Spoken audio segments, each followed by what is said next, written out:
This is a reading in A Course in Miracles, Chapter 10, Section 2, The Decision to Forget. Unless you first know something, you cannot dissociate it. Knowledge must precede dissociation, so that dissociation is nothing more than a decision to forget.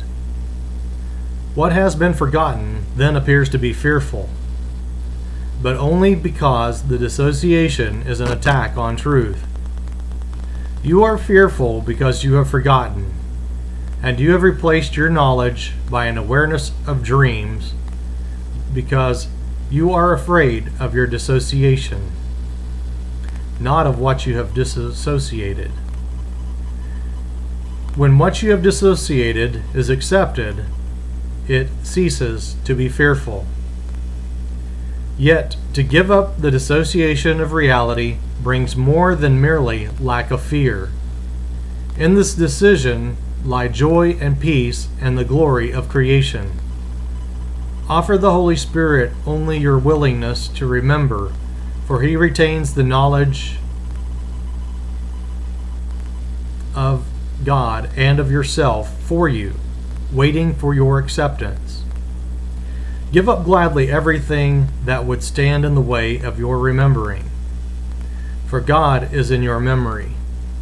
His voice will tell you that you are part of Him when you are willing to remember Him and know your own reality again. Let nothing in this world delay your remembering of Him, for in this remembering is the knowledge of yourself. To remember is merely to restore to your mind what is already there. You do not make what you remember. You merely accept again what is already there. But that was rejected. The ability to accept truth in this world is the perceptual counterpart of creating in the kingdom. God will do His part if you will do yours. And His return in exchange for yours is the exchange of knowledge for perception. Nothing is beyond His will for you. But signify your will to remember Him, and behold, He will give you everything but for the asking. When you attack, you are denying yourself. You're specifically teaching yourself that you are not what you are. Your denial of reality precludes the acceptance of God's gift because you have accepted something else in its place. If you understand that this is always an attack on truth and truth is God, you will realize why it is always fearful. If you further recognize that you are part of God, you will understand why it is that you always attack yourself first. All attack is self-attack. It cannot be anything else. Arising from your own decision not to be what you are is an attack on your identification.